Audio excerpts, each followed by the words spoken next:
Welcome to the ConfigureITDone Podcast. The ConfigureITDone Podcast is a place where successful thought leaders in the SAP space come to share their leadership styles, their tips, and their unique stories on how to run successful large-scale SAP programs. Listen to the podcast to learn from their successes, their failures, their career stories, and their inspirations. This podcast is in partnership with the Black Dog Institute, who aim to create a mentally healthier world for everyone. If you wish to support the cause, please donate via the link below. Welcome to season 3 of the ConfigureITDone podcast. This is episode 1. We're delighted to have Cameron with us today, and I brought my colleague along, Rich, as well. And Rich, just first of all, can you tell the audience who you are, introduce yourself? I know it's the first time you've been on the podcast. Yeah. So my name is Richard Shaw. I've been with Precision now for 2 years. Came from the UK, where I worked in the SAP market across Europe and the US, and had the privilege to join Precision just prior to lockdown in 2019. So it's a little bit about myself. How are you getting on? Are you enjoying it? Yeah, it's a very different market, that's for sure. Okay. All right, good stuff. And then, Rich, what I'm going to ask you to do is introduce your guest. I know you've been talking with Cameron quite a while now, and we're going to do a quick fire question round. This has been very successful in season 2. Mm-hmm. So Cameron, what we're going to do is just set the timer for 3 minutes. Rich is going to fire some questions at you, and if you can answer them as quickly as possible, just so you can introduce yourself to the audience and get to know you a bit better. All right, over to you, Rich. Perfect. So, what's your full name? Cameron William Berkman. And what's your nickname? Oh, God. I like to call you? Cam, usually, but just don't call me late for dinner, you know. Classic dad joke.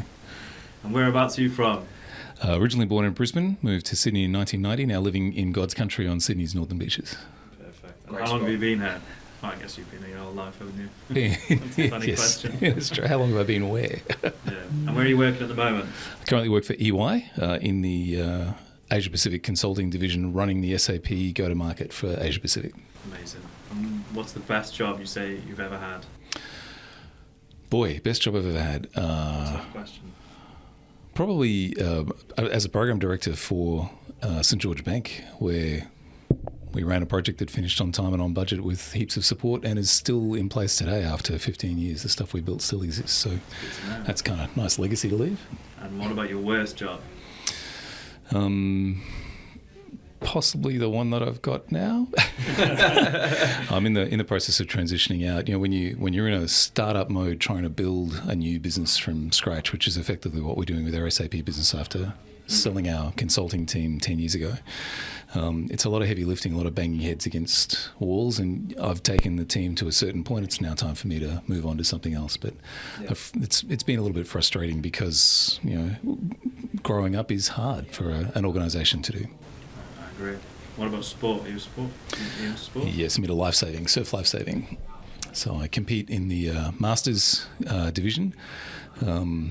Specialty is probably the swim, the ocean swim, but I do paddle a ski, paddle a board. I try not to run. Body's not really suited to running anymore. You live in a good part of the world to do that. Exactly right, yeah. And what about your favourite beer? Beer or wine man? Been very focused on craft beer, probably too much in the last couple of years. And there's so much choice. I like a really malty, sort of sweet, not too bitter beer. So some of the stouts that come out, there's a peanut butter stout that is just really crazy good. You can only drink 1 or 2 because they're very heavy and they're very sweet. Yeah. But the one that I've really liked recently is Nomad Supersonic Rod, which is a double dry hopped, very fruity, heavy IPA. Yeah, very different from myself. I'm a Heineken or a Carling man.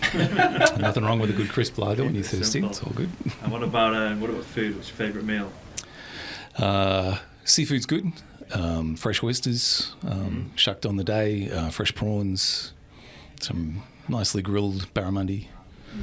What about your leadership style? How would you describe it in one word? Relaxed is probably the right word to do it. I tend to have a lot of trust in people, and I know we're going to talk about that a bit later on. Mm-hmm. But building a sense where, you know, we spend a lot of time at work. Yep. It shouldn't just be work. You need to get on with the people that you're with. So we spend a lot of time at work, and it can't all be about work. So being able to have fun with the people that you're with, which means you need to be able to build that culture of people who like each other and respect each other and get on with the job. So I try and have a pretty relaxed style. What about, are you into films, music? Obviously you play guitar, so yes. Are you into rock? My taste is pretty wide and eclectic, and if you look at some of the playlists of the covers that we play, it's everything from Sade to Lenny Kravitz, Rolling Stones. It's all over the shop. I'm a big James Bond fan. Can't wait for the next James Bond film to come out on Thursday. Oh, really? Yeah, good work. Excited. Yeah. We're going to have so long. Yes. It was meant to come out, was it the November of the first? Last November, delayed yeah. and delayed. There's rumours you're the next Bond, Rich. I can see that. I'm down to Norwegian to be the next Bond. Kind of a Welsh Bond. That could work. What about holidays? We had a quick chat before, but where's your favourite place to go? I really like Italy. And we spent some fantastic time on the west coast of Italy around the Amalfi Coast. That was probably one of our favourite holidays. I'll send you some holiday destinations in Wales. Yes, I'd love to visit Wales. Next time you go. Yeah, exactly. And a bucket list, anyway, anything you want to do? I was asked the same question the other day and I couldn't answer it. Yeah. Well, I said go to Japan. I'd like to go skiing in Japan. Yeah, that's not a bad one. I think the whole concept of a bucket list is like, why wait? Let's do it now, So I keep trying to, I wanted to play in front of a live audience. Good, done that. Would love to go snowboarding in Japan. That'd be fun. That's amazing. Would love to ride a motorcycle across the United States. So. Also be cool. Favourite city? You mentioned Italy there. What would you say? I really like Tokyo.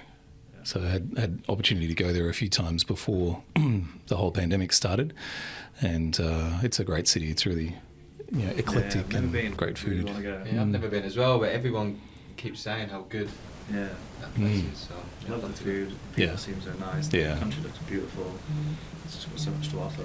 Well, the other thing I like about Tokyo is, I'm relatively tall and I don't look at all Japanese, and I've never felt more alien in a place. You travel through Europe, you kind of figure things out, but I remember standing in front of a subway sign in Tokyo going, I have no idea where I am or how to get to where I need to go, and this doesn't make any sense. Could not figure it out. Yeah. That's kind of my test for travelling anywhere, is being able to use the public transport system. Yeah. Tokyo completely stumped me. So I was such an alien there. So that was good. It was nice and refreshing to be somewhere very different like that. No, for sure. I will go one day. And if you weren't an SAP, where do you think you'd be? Managing a rock band, tour manager, something like that. Teaching people how to sail. There's lots of fun things to do. Yeah. And a fun fact about yourself. I've just bought a farm. Really? Yeah, down near Berry. We're going to set it up as a wedding venue and possibly a craft brewery years into the future. But yeah, it's going to be really fun. It's opened up a whole new dimension of what might our future look like instead of just grinding away for a while in Sydney. Love Berry. It's a great spot. A friend of ours got married down there. They've got that famous donut. Yes, down there. yes, absolutely. Yeah, great spot, Berry. Really good. All right, brilliant. Well, thanks, Rich, for doing the fun facting about Cameron there. I want to dive into your career now, Cameron. First of all, before we do that, can you tell us about how you got into SAP initially? Yeah, I was working for IBM and realised that I needed a change. And at the time, Bruce McKinnon and Scott Russell were both working there. Scott's now the global head of customer success for SAP, and Bruce is now the head of SAP over at Accenture. Yeah, we've had him on the podcast. Yeah. So I used to work with Bruce, with both of them at IBM. And so when I was looking for a change, they'd both left. Reached out to Bruce and he said, well, why don't you come and work for us as a client partner selling SAP services? And at that time in my career, I'd been working for IBM doing a sell and deliver role and felt I needed more hardcore sales experience. And so I thought, here's an opportunity to go and work for in a pure sales role for SAP.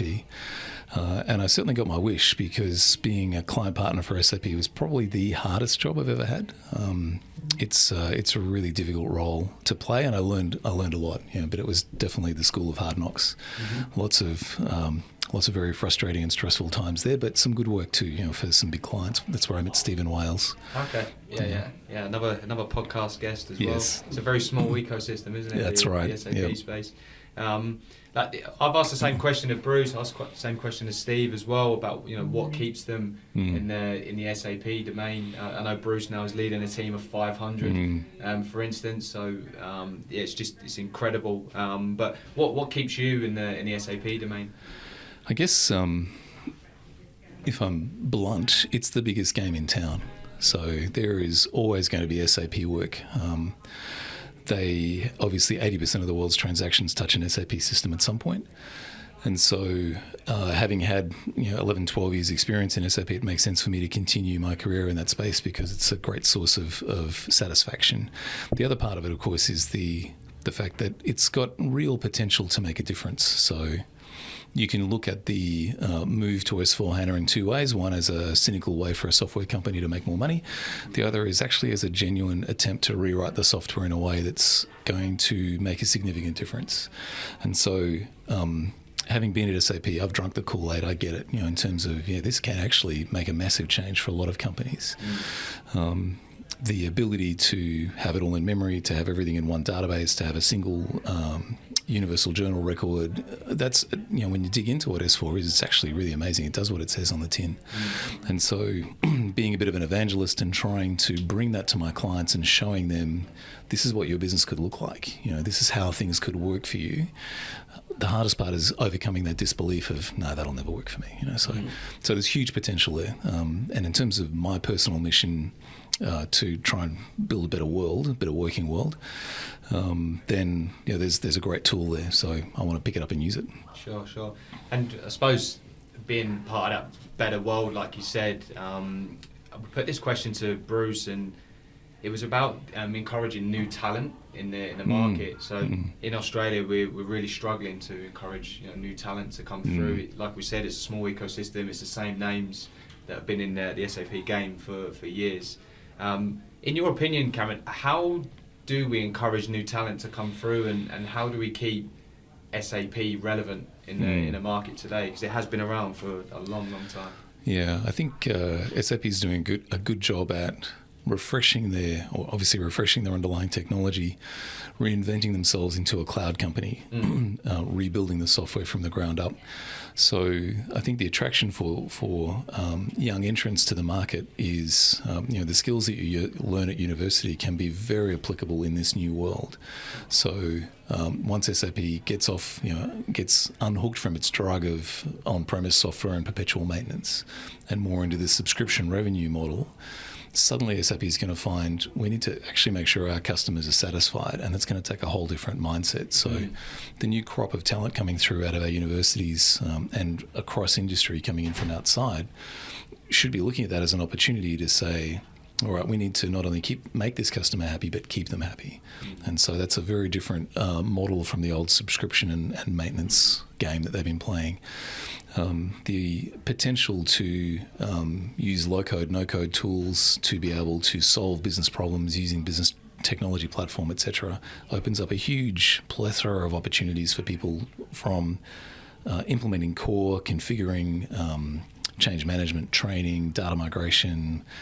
If you think about the fact that something like 4,500 customers in Asia Pacific have yet to move, that's 4,500 really big multi-year programs that have yet to run. There's tons of work, and every one of those needs configuration, thinking about the operating model, data migration, training, change management.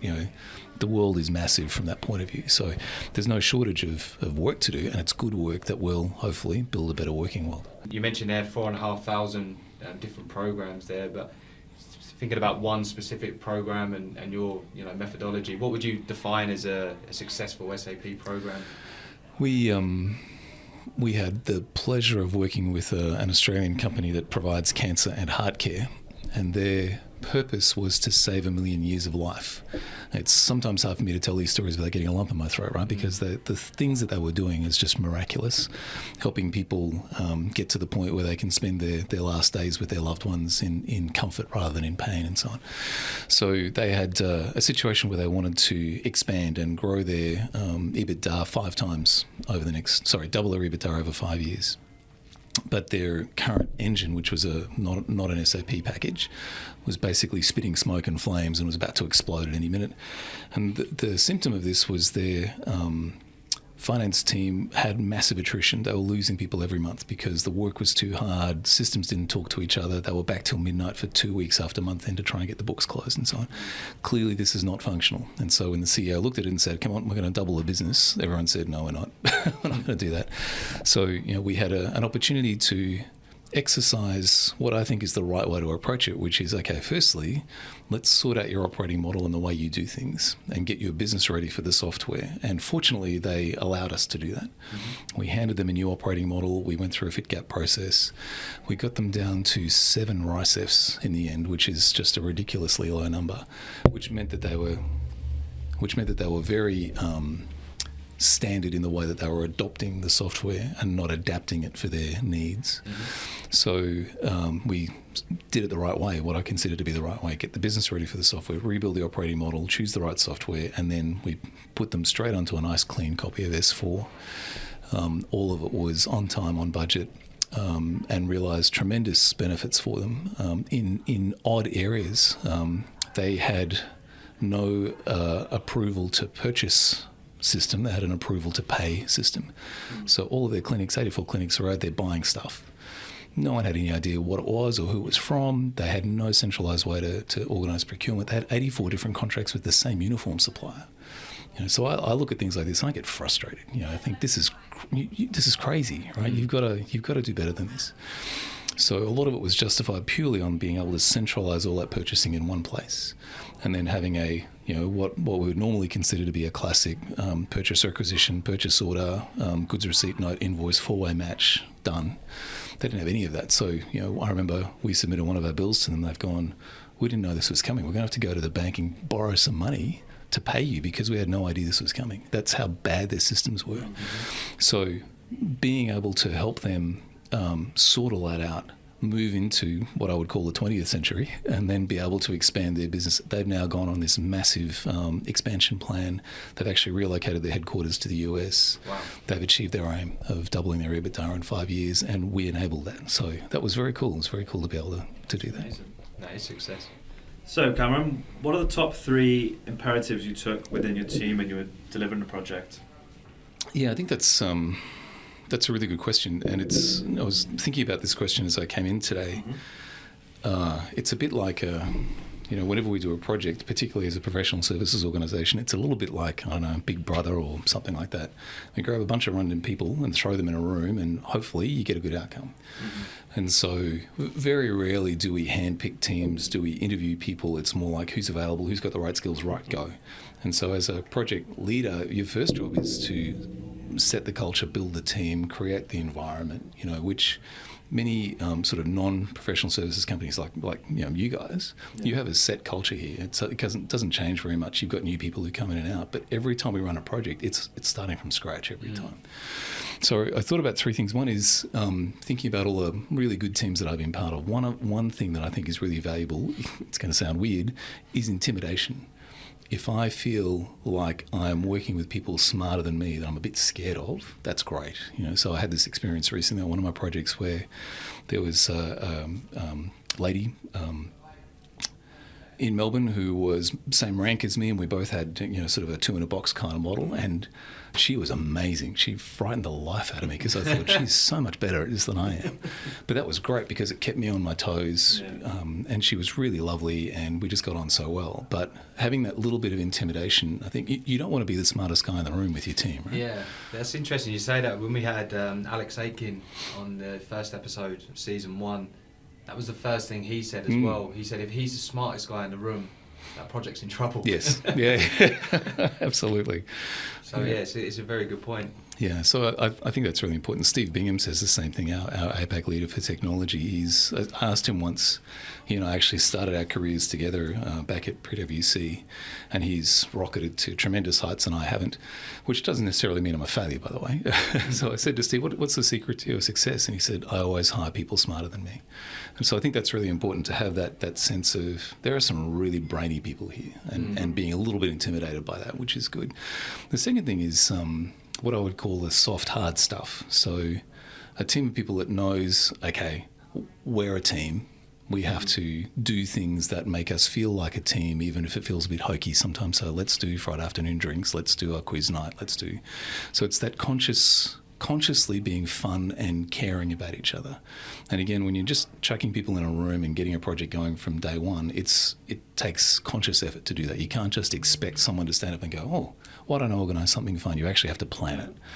And so in the first couple of weeks, it feels a bit kind of weird and a bit kind of forced, but then you get into it, right? So I think it's really important that you have people who have the emotional intelligence to recognise we're going to need to do this. You know, we have to consciously care about each other and consciously have some fun, because as I said before, you know, majority of our waking hours are work hours. If you can't enjoy what you do, it's not going to be very good. So we had a situation on a project recently where our program manager, the person that I was working for, collapsed at work on client site and had to be taken to hospital. Turned out to be stress and exercising too hard and not eating right and all that sort of stuff. But it really put a big well-being theme into the team, saying, hang on a sec, something's wrong. You know, if people on this team are falling over, so we're not doing something right. So we made sure that everybody had access to well-being resources. We made sure they knew that actually your health is more important than delivering this project.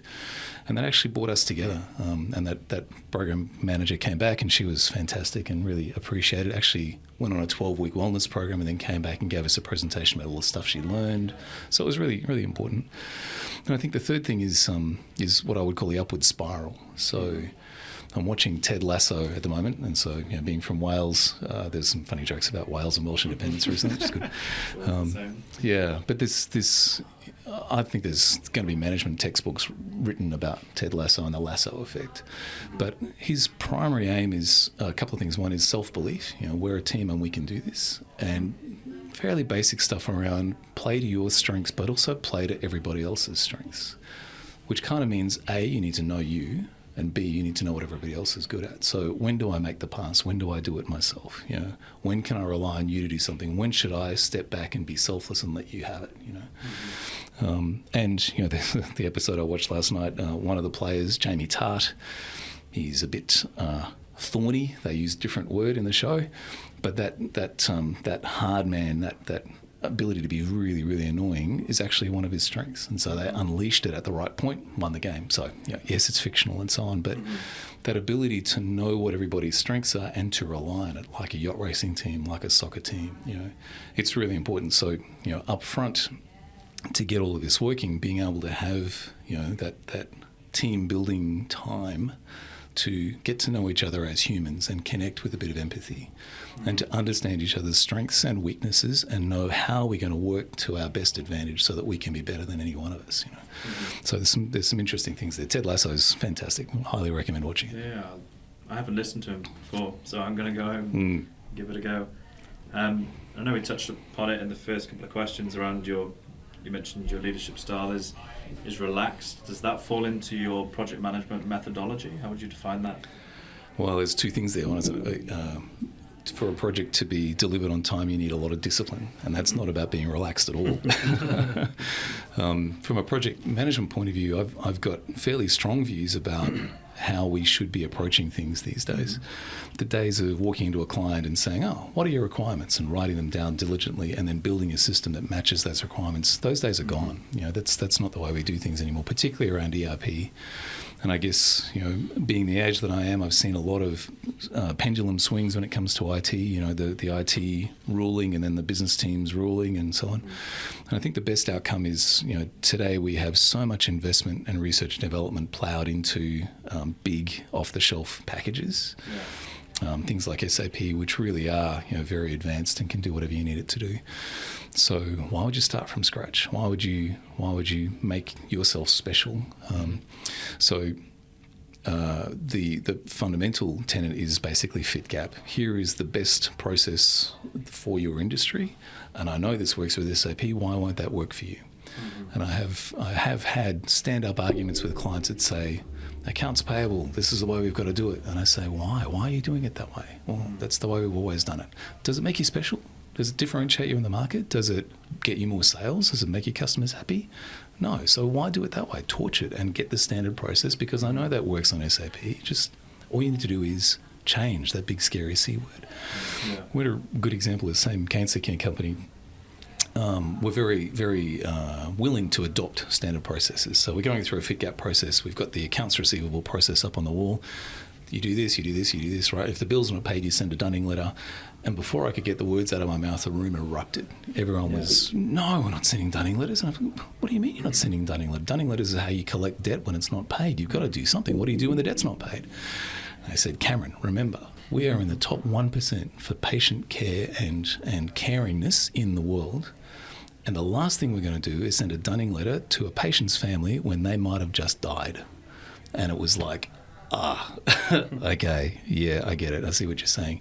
And so in that case, it was a real good lesson. It was an amazing lesson for me about the client's purpose was very centered around this caring, providing high quality care to their patients.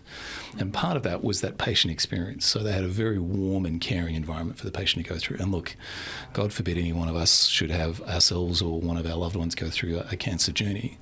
But if they did, I would want them to have that caring experience that this company provides. And so part of that caring experience is not sending them a dunning letter when they're in the moment of probably the worst crisis of their lives. And so that was fair in terms of, all right, your purpose is that special and we need to modify this process to make sure we protect that. So in the end, we ended up routing that dunning letter to the reception of the clinic that they were going to, and there could be a human conversation around, do you need help? Are you in financial difficulty? Whatever. And so that's really the core of the methodology that I kind of preach is what makes you special. It's not your accounts receivable process, although in this client's case, it probably was. So, you know, what's the core of what makes you special, and take everything that doesn't touch that core and put it to the wall, use standard. And that's, so the next conversation then becomes, oh, well, that means people need to change. It's like, yeah. How else do you get your business benefits? Unless people stop doing A and start doing B, you're not going to get it. And so I get a lot of clients saying to me, oh, yeah, change. My people are change fatigued. They don't want any more change. And I get a bit ballsy with them and say, well, if they're change fatigued, you're doing it wrong. Yeah. You know, change should be exciting and energizing and something to look forward to, because you're making their lives better. You're building a better company. You're giving them more fulfilling work. So if they're change fatigued, it means you've probably promised some stuff that's not being delivered. They probably don't trust you. That's what you've got to fix.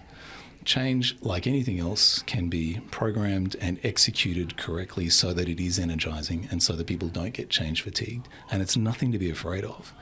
And in fact, if you boil it down to, okay, you might need to migrate from ECC to S4, your people are going to have to change and do things differently. Don't be scared of it. Make sure you plan it in and do it the right way, and you'll actually get the business benefits you're after.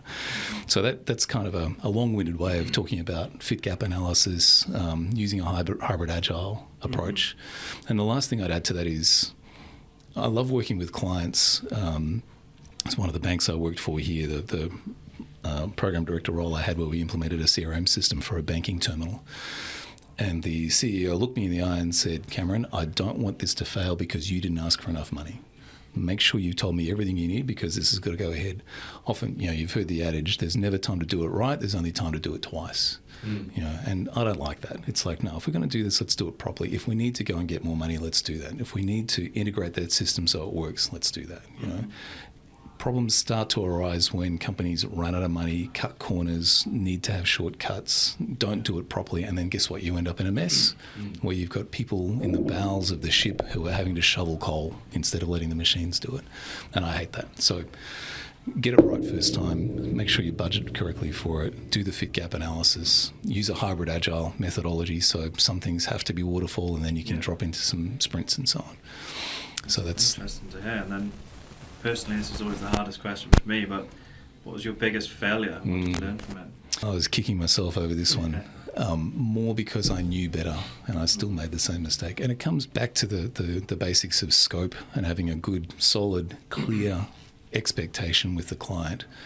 And I think, you know, if I expose a bit of vulnerability here, I was too keen to make the sale, so I agreed to a few things that I probably shouldn't have, and then they came back to bite us. So, you know, it's really important when you're in a sell and deliver role, as I know a lot of your listeners will be, in terms of, well, I've got to help sell this and then I've got to help deliver it. Yeah.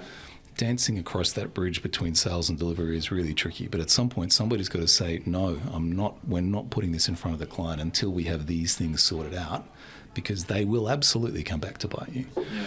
So this particular project I was on, we delivered it and we did really good work, but we did about 3 times more hours than we had budgeted for. Because the client kept asking for more, and we kept finding more and more things that, the contract was written not in a way that was tight enough.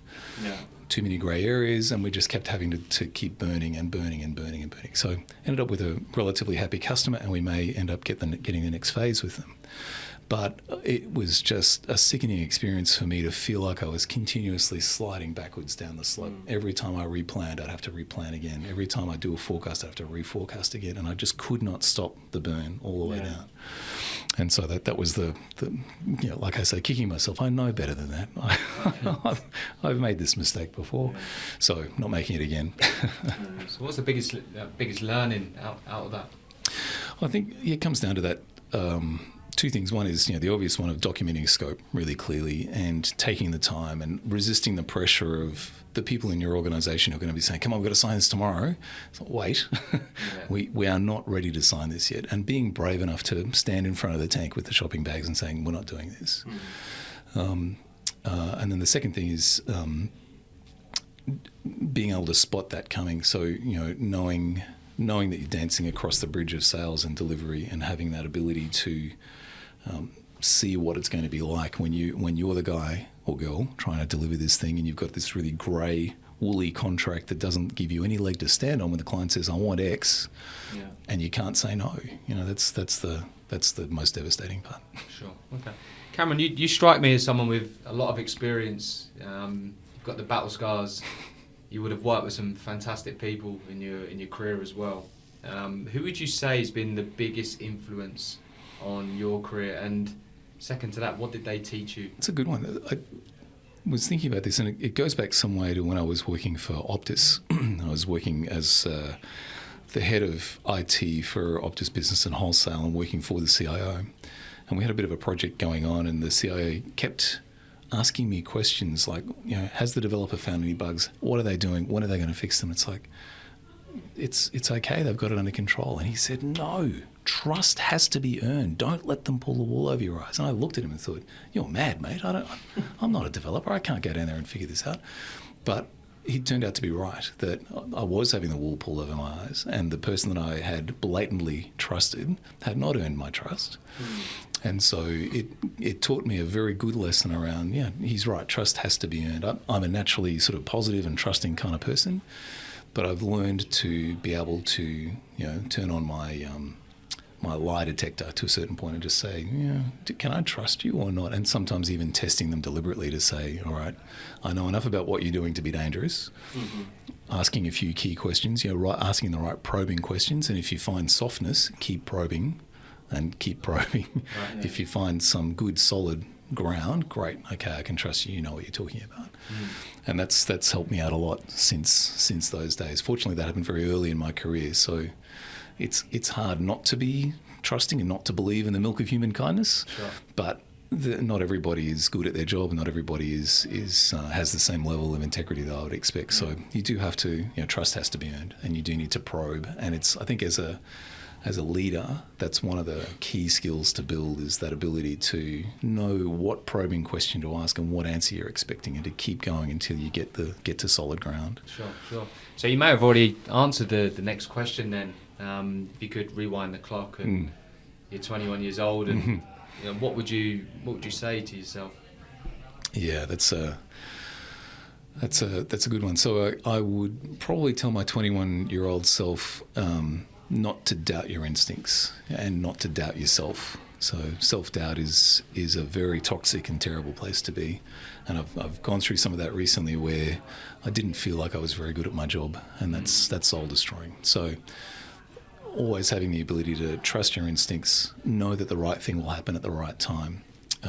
And I think I would tell my 21-year-old self, I come from reasonably humble beginnings, and didn't get a lot of parental support or legs up in life, and so I didn't really have very big dreams in terms of where I thought I could end up. So the other thing I tell my 21-year-old self is you can achieve far more than you think you can. Have faith and aim high. I would never expect to be in this office talking to you. If you talked to me when I was 21, that's crazy. May as well be on the road. Yeah. Lastly, I know you've obviously worked with some fantastic people in the past. I know you mentioned Bruce McKinnon before, and obviously we've had him on the podcast. But who else would you like to hear from on this podcast? I have the privilege at the moment of working with Alex Andriana. Alex was in Bruce's role at Accenture before Bruce walked into it, so we managed to do a bit of a switcheroo there. I had the privilege of helping to onboard Alex when he came and joined EY 12 months ago. He is Venezuelan, Italian. You're going to need more time in your podcast. You might need to make it an Excel edition because he will talk the leg off an iron pot. But he is hard on his sleeve, genuine guy, full of energy, full of enthusiasm. Runs his own food truck. So he's got a really interesting side gig. Lives in Melbourne, but he's great. So he would be a very entertaining guest, I'm sure. Excellent. All right, Cameron, listen, thank you very much for your time today and providing your insights. I really appreciate you coming along. It's been a pleasure. Fantastic. Thanks, Jay. Thanks, Richard. I really enjoyed being here with you.